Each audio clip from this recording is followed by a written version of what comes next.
En el puerto de Essaouira, ciudad situada en la costa atlántica de Marruecos, buscamos a un hombre venerable de esta ciudad.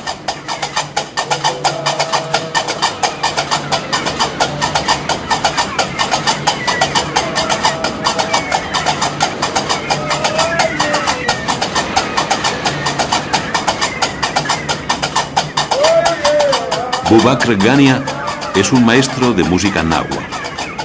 Esta tradición del sur de Marruecos surgió del mestizaje de los sonidos bereberes originales del país y los ritmos africanos. Hasta Essaouira fueron arrastrados hace siglos miles de esclavos negros. Estos esclavos acabaron aceptando el Islam, pero conservaron algunas de sus creencias animistas.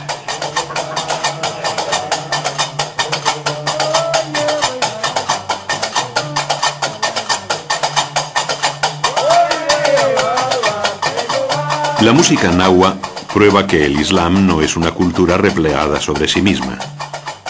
Por el contrario, a lo largo de los siglos se ha visto enriquecida con múltiples influencias. Sin embargo, no siempre ha sido así. En el país de los nahuas surgió en el siglo XII un movimiento religioso que se aferró a la ortodoxia islámica para triunfar. Eran los almohades.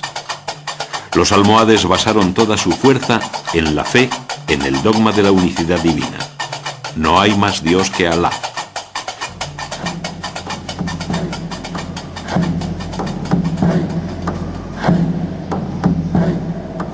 Estamos en Tinmel, un rincón perdido en el Atlas. Por extraño que parezca, aquí nació el movimiento almohade.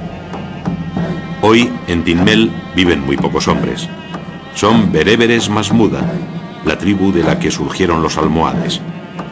Los antepasados de estos hombres lucharon ferozmente contra los almorávides, dueños por entonces de todo el Magreb y Al-Ándalus. ¿No resulta increíble que los pocos habitantes de un lugar tan perdido y casi inaccesible fueran capaces de fundar un nuevo y más poderoso imperio? La explicación a esta pregunta podría estar en lo inaccesible de esta región. A las difíciles condiciones de acceso se sumaron las fuertes defensas construidas por los almohades. Ibn Tumart fue el fundador y guía espiritual del nuevo movimiento. Una vez se supo seguro en su bastión, decretó la guerra santa contra los almorávides. Tinmel se encuentra situada junto a un puerto clave para las comunicaciones de la región. Los almohades comprendieron la privilegiada posición que ocupaban y la convirtieron en un arma eficaz contra los almorávides.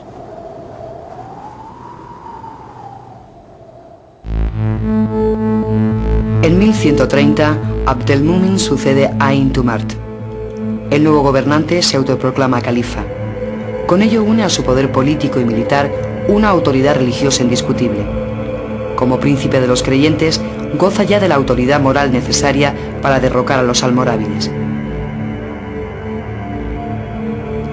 Tras unos años de guerra de guerrillas en las montañas, en 1140 los almohades se deciden a salir a campo abierto.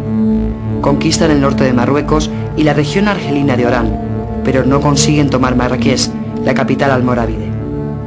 En Al-Ándalus se limitan a entrar en Sevilla. Numerosas ciudades andalusíes, como Murcia, aprovechan para rebelarse contra los almorávides y alcanzar la independencia. La salida de los almorávides de Al-Ándalus propició el nacimiento de una serie de reinos independientes llamados segundas taifas. El principal de ellos tenía su capital en Murcia.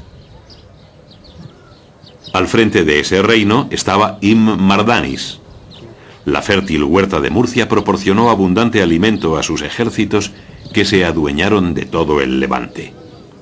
En plena huerta erigió Ibn Mardanis un palacio de recreo del que hoy apenas quedan algunos cimientos. Frente a él levantó un castillo, una atalaya muy difícil de conquistar. La atalaya fue construida de una forma bastante peculiar. Sus esquinas en ángulo están ideadas para dificultar posibles agresiones. Ibn Mardanis se convirtió en el símbolo de la independencia de Al-Ándalus. Combatió primero contra los almorávides y con ello ganó gran prestigio. Más tarde, no dudaría en enfrentarse también a los almohades.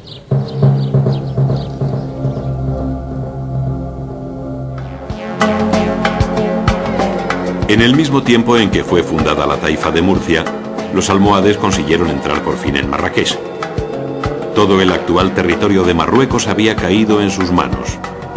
Tras la conquista, la ciudad pasó a ser capital del imperio. Marrakech se convertirá en una de las principales urbes del mundo, un gran mercado donde confluían gentes llegadas de los 4 puntos cardinales.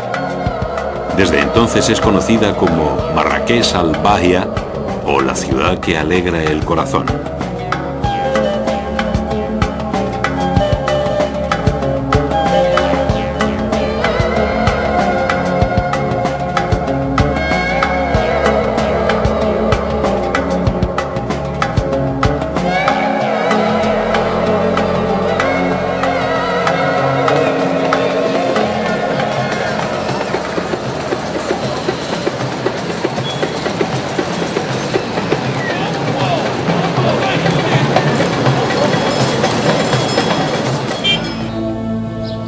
En los años siguientes, la ciudad iba a experimentar un gran desarrollo, en algunos aspectos comparable al que tuvo la Córdoba califal.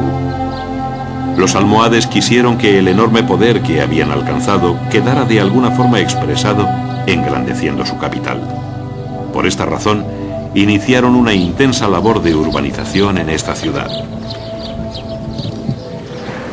Esta es la puerta de la Kasba, la ciudadela real fortificada, que los almohades adosaron al flanco meridional de la muralla.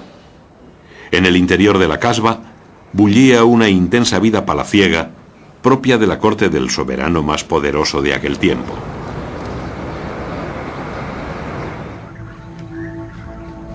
La urbanización de la ciudad imperial no hubiera sido posible sin un buen sistema de abastecimiento de agua. Los almohades realizaron un gran esfuerzo en este sentido con la construcción de jettaras, o canales subterráneos destinados a proveer a la ciudad de agua abundante procedente de las montañas del Atlas. Hoy como entonces, la llanura de Marrakech sigue siendo una tierra árida en donde el agua de las jettaras resulta un preciado tesoro. Aún hoy abastece a los jardines del Agdal, una gran zona ajardinada construida por los almohades cerca de la Kasba. Por entonces estos jardines no se limitaban a ser un lugar de recreo. De su inmenso huerto salían alimentos que abastecían a la corte. El jardín de la Menara es también fruto del crecimiento urbanístico experimentado por Marrakech en época almohade. Posee un bello pabellón situado junto a un estanque. El pabellón y su estanque eran lugar de celebración de fiestas organizadas especialmente para conmemorar campañas militares victoriosas. En el gran estanque se libraban competiciones y juegos acuáticos.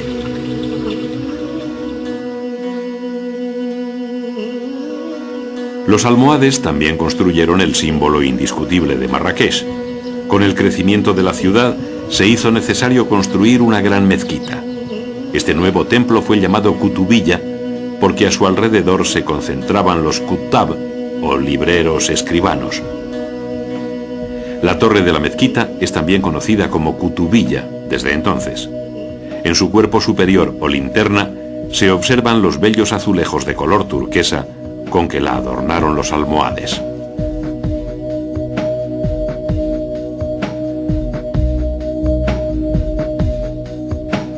Las salas de oraciones y el patio fueron construidas con dimensiones excepcionales para la época. Su superficie total es de 5.000 metros cuadrados, posee 17 naves y 11 cúpulas.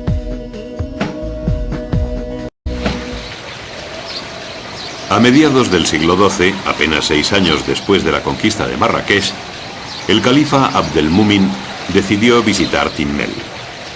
Aunque Tinmel se había quedado pequeño para un gran soberano como él, Abdelmúmin no olvidaba que en este perdido lugar se sentaron las bases de su imperio. El califa almohade quiso que los tiempos recordaran la cuna de sus antepasados con la construcción de una mezquita excepcional.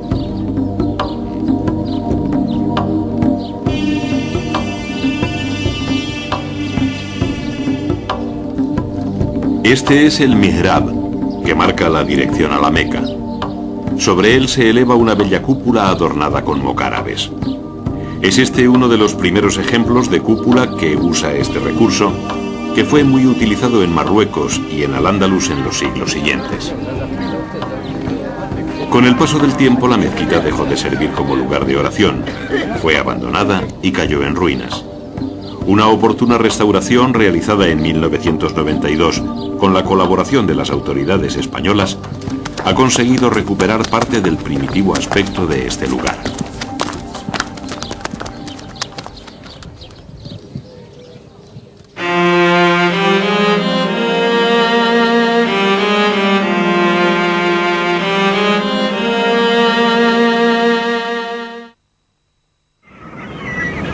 Los almohades fundaron nuevas ciudades, como Rabat, capital actual de Marruecos.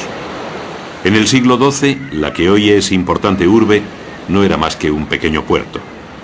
La suerte de este lugar iba a cambiar cuando los almohades decidieron establecer aquí un gran campamento. El nuevo asentamiento fue llamado Ribat al-Fath, o Campo de la Victoria. Los muros de la Udaya ocultan el corazón del casco antiguo de Rabat.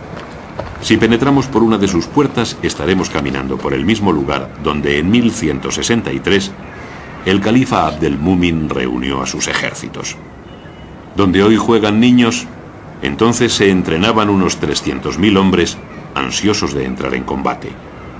Las últimas luchas los llevaron a conquistar Túnez y parte de Libia. Los ejércitos imperiales estaban concentrados en Rabat porque el califa planeaba conquistar Al-Ándalus. Su muerte le impidió poner en práctica su plan. Abu Yaqub Yusuf, el nuevo califa, lanza una gran ofensiva contra Al-Ándalus en 1171. De los numerosos reinos de taifas, solo el señor de Murcia, Ibn Mardani, se le opone. Tras la muerte de este, en 1172, se completa la conquista. El ejército victorioso se retira a Sevilla. Abu Yaqub Yusuf eligió Sevilla como su centro de operaciones. El califa almohade permaneció en la península varios años, durante los cuales la ciudad se convirtió en capital imperial. Paseamos ahora por la antigua Judería, hoy barrio de Santa Cruz, que gozó en época almohade de una activa vida económica y comercial. En estas calles coincidieron entonces sabios, poetas y artistas de todo Al-Ándalus y el Magreb. La ciudad andaluza tiene fama de ser una de las más bellas del mundo. Su actual aspecto se debe en gran medida a las obras realizadas por los almohades.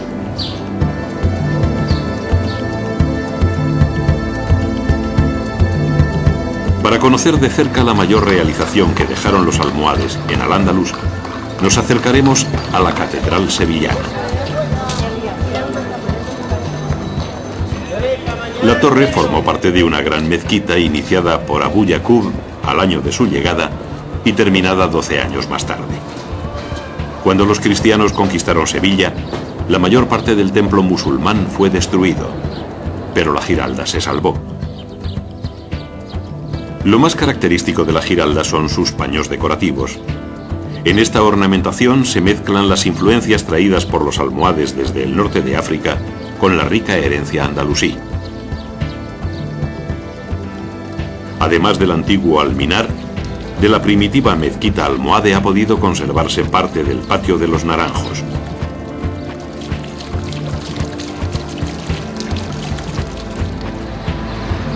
Abu Yaqub Yusuf mandó también reformar un antiguo acueducto romano, del cual se conservan los llamados caños de Carmona. Los almohades emprendieron obras en la antigua residencia palaciega de los reyes taifas de Sevilla, situada en los Reales Alcázares. La intervención almohade se centró en el llamado Patio de los Yesos. En sus arquerías, la malla decorativa en forma de sebcas, similar a la de la Giralda, no deja lugar a dudas de que se trata de una obra almohade. La Torre del Oro también fue construida por los almohades. Este bello torreón tenía como misión específica defender el puerto fluvial.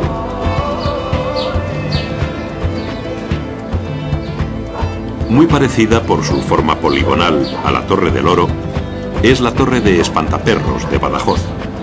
Esta ciudad, situada al norte de Sevilla, tuvo gran importancia en época andalusí. Badajoz se asienta a orillas del río Guadiana, una región que era en época andalusí zona fronteriza de primer orden. Por esta razón, Abu Yaqub Yusuf emprendió de inmediato el reforzamiento de su antigua alcazaba y de las murallas que rodeaban la ciudad.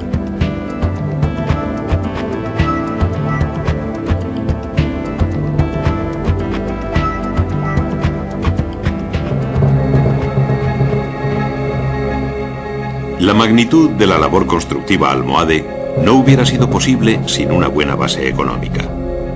Las conquistas permitieron el control de las rutas del oro procedente del Sudán.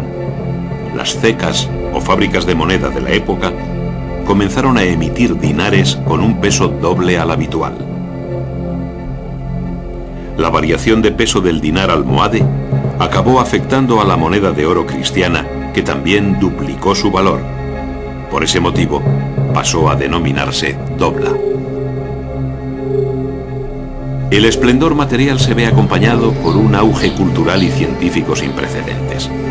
Al-Ándalus ve nacer en este tiempo importantes personalidades como Ibn Rushd, el famoso Averroes. Nacido en Córdoba, es considerado un filósofo universal por haber dado a conocer a Aristóteles. Mosé ben Maimón, llamado Maimónides, también nació en Córdoba y como Averroes era considerado un gran filósofo, aunque destacó sobre todo como médico. Fue la personalidad más relevante entre los judíos andalusíes.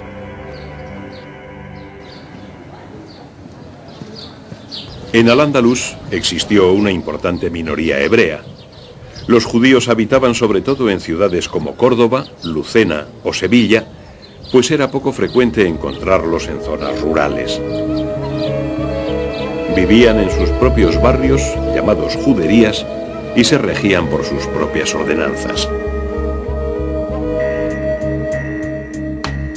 Ibn Arabi, de Murcia, fue otra de las personalidades nacidas en Al-Ándalus en época almohade. Ibn Arabi es considerado el más grande místico del Islam.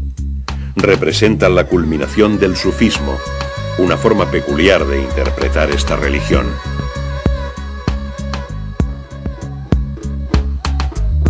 La santificación de sabios y místicos es frecuente en el mundo islámico. De Marruecos a Indonesia, toda ciudad que se precie debe tener uno o dos santuarios. Este que vemos aquí está situado en la ciudad tunecina de Nefta. Hacia ese santuario, o morabito, se dirigen en procesión los miembros de la orden religiosa de Sidi Bou Ali.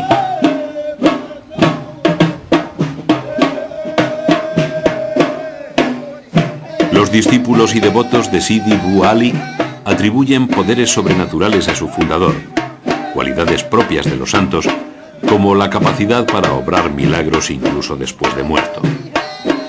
Esos efectos beneficiosos salen a la luz mediante el ritual que tendrá lugar en el morabito.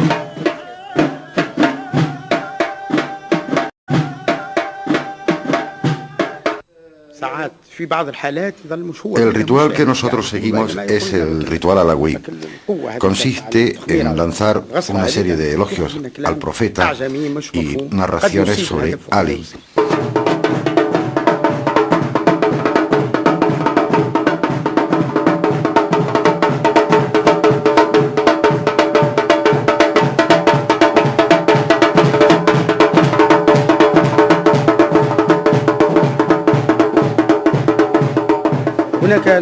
La persona que baila se deja llevar por una especie de fiebre y empieza a decir cosas que algunas veces se entienden y otras no tanto.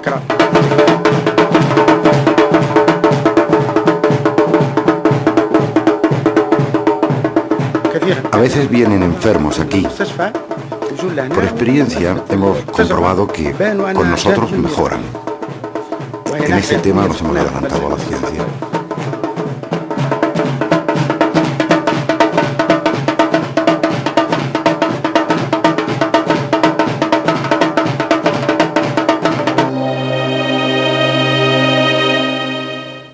El poleo. Esta es la medicina auténtica para resfriado. En Yegen, en la Alpujarra de Granada, vive el yerbero Antonio Blanco. Se dirige a recoger plantas en las laderas de Sierra Nevada. Estos mismos lugares fueron frecuentados por los sabios botánicos de Al-Ándalus. En Al-Ándalus, la medicina estaba basada en el conocimiento exhaustivo de los principios activos de muchas plantas, por lo que se podían aplicar métodos curativos eficaces. Los médicos de aquel tiempo, como Antonio Blanco, mantenían un contacto directo con la naturaleza. Los médicos botánicos andalusíes formularon ya muchas de las teorías y terapias que hoy defienden las medicinas alternativas. Y esto que ven ustedes aquí es el té o menta. Té o menta de la sierra.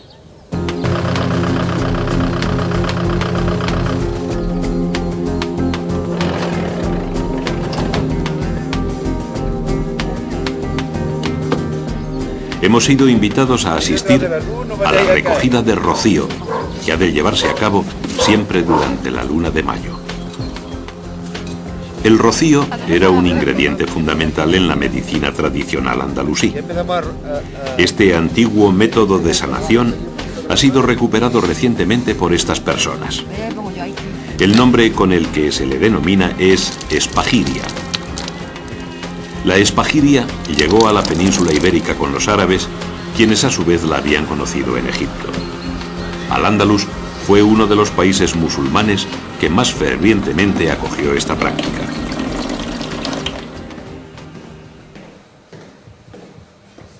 Una vez en el laboratorio, comprobamos que el proceso de extracción de las sustancias curativas puede compararse con la alquimia, una ciencia oculta. Combina disciplinas aparentemente muy distintas, como la botánica, la alquimia, la mística y también la astrología. Durante el tratamiento de un enfermo es muy tenida en cuenta su carta astrológica. Además, resulta imprescindible saber cuál es la situación de cada astro en el cielo en el momento en que se van a elaborar los preparados, tal y como explica Yavir, uno de los espagiristas. Aquí lo que se hace es representar las posiciones de los planetas, puesto que tienen una correspondencia con las plantas y con los procesos a los que las sometemos. Cada una de estas fichas es un imán con el signo de uno de los planetas, de los 7 planetas básicos.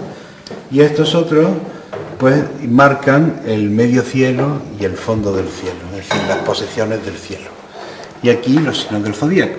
Cada día se van variando según la carta astrológica del día, de tal manera que tengamos un mapa siempre exacto de cómo está el cielo para saber qué procesos podemos hacer y cuáles hay que esperar.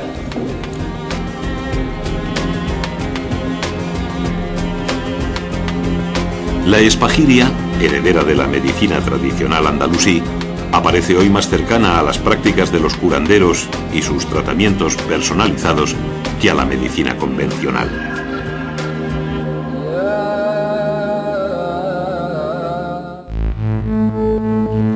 Al-Ándalus fue patria de grandes médicos, como la dinastía de los Amenzoar. Uno de los miembros de esta saga se convirtió en consejero y médico personal del califa almohade al-Mansur. Este califa no emprendía ninguna campaña militar si en ella no le acompañaba este gran médico. En 1195, el califa al-Mansur y el rey castellano Alfonso VIII se enfrentan en Alarcos. Los almohades derrotan a los castellanos, pero los cristianos consiguen reponerse y tan solo 17 años después de ser vencidos en Alarcos, León, Castilla, Navarra y Aragón obtienen una gran victoria en las Navas de Tolosa.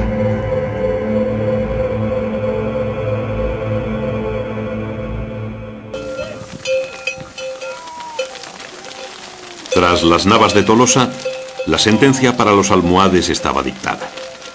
Los cristianos hallaron vía libre hacia el corazón de Al-Ándalus. La gran ofensiva se inicia en 1230. Ese mismo año, Castilla y León ponen fin a sus diferencias al unificarse. En menos de 20 años, los ejércitos cristianos se han apoderado ya de todo el valle del Guadalquivir. Los castellanos llevaron consigo a las tierras conquistadas sus rebaños mediante la trashumancia, el traslado a pie de ganado por cañadas y veredas. Desde entonces, la trashumancia se viene practicando en Andalucía. El avance castellano en el sur y el levante peninsular provocó la salida de la península de cientos de miles de andalusíes a lo largo del siglo XIII. La mayoría de estos exiliados se refugió en el norte de África, especialmente en Marruecos. Rabat fue uno de los puntos que mejor los acogió. Un decreto de 1239 ofrece a los recién llegados viviendas y tierras en Rabat para que erijan allí una ciudad acogedora y de convivencia.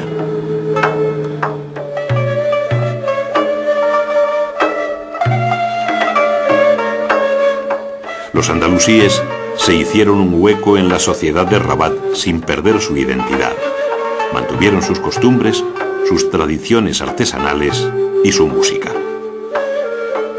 A la llegada de los andalusíes, el imperio almohade se desmoronaba. Un ejemplo de esta profunda decadencia es la mezquita de Hassan. La intención de sus constructores era convertir esta mezquita en la más grande de su época. Sus salas de oraciones estaban proyectadas para acoger a 40.000 fieles. Su torre monumental pretendía superar en elegancia a sus gemelas, la Giralda y la Torre Cutubilla de Marrakech. Las obras se detuvieron temporalmente en 1199 y jamás volvieron a reiniciarse.